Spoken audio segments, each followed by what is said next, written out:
Assalamualaikum warahmatullahi wabarakatuh.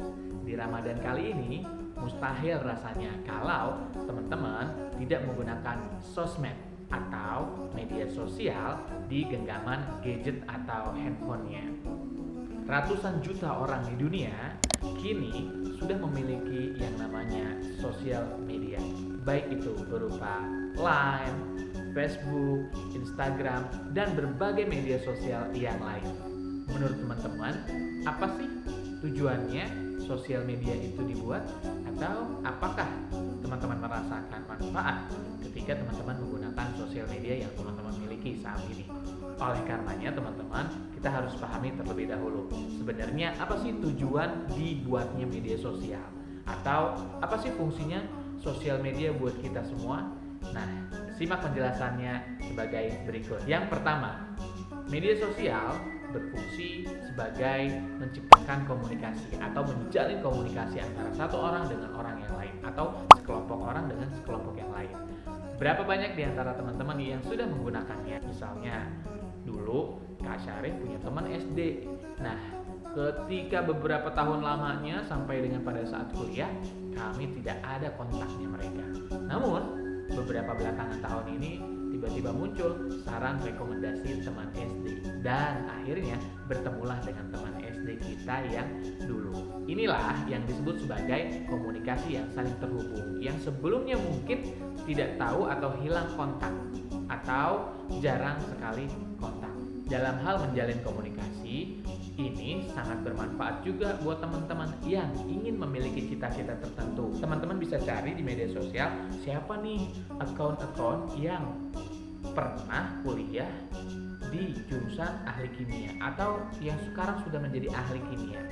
Nah, teman-teman bisa saling DM di Instagram atau saling berkirim pesan ya di media sosial tersebut. Bisa bertanya tentang bagaimana caranya menggapai cita-cita seperti orang tersebut. Kalau teman-teman mau jadi presiden, silakan follow, silakan berkirim surat. Atau kalau teman-teman mau jadi menteri, mau jadi pejabat, mau jadi wirausaha, silakan. Banyak sekali akun-akun di sosial media yang bisa kamu langsung hubungi untuk saling bertukar wawasan, bertukar ide, bertukar gagasan. Selain itu, sosial media diciptakan untuk sarana berkomunikasi antara satu orang dengan orang yang lain. Makanya teman-teman kadang suka menggunakan yang namanya chatting. Kalau dulu teman-teman hanya sebatas teks aja mengirim pesan, dan sekarang teman-teman sudah bisa mengirim pesan, mengirim gambar, mengirim video, atau bahkan mengirim stiker dan lain sebagainya yang bisa semuanya dikirim melalui media sosial. Yang kedua, sosial media diciptakan untuk menambah informasi, menambah wawasan. Betapa banyak di antara kita yang mendapatkan berita, informasi baru, kemudian fenomena-fenomena terkini dan lain sebagainya. Dari mana? Yaitu dari sosial media yang kita punya. Misalnya teman-teman dapat kabar terbaru tentang penyakit pandemi COVID-19 ini dari mana? Ada yang dari Twitter, ada yang dari Instagram, ada yang dari Facebook, dari Line, dan lain sebagainya.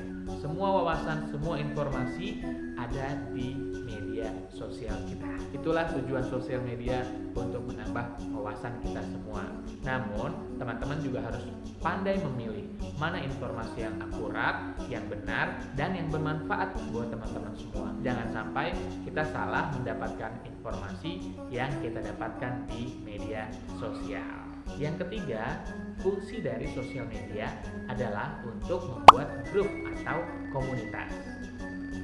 Betapa banyak di antara kita yang punya hobi sama, visinya sama, tujuannya sama, dan satu lagi, kesukaan yang sama itu bisa bergabung di komunitas atau di grup sosial media yang ada. Jadi teman-teman bisa mencari yang sesuai dengan hobi, minat, bakat, dan lain sebagainya, dan juga untuk bisa mengembangkan skill potensi kita.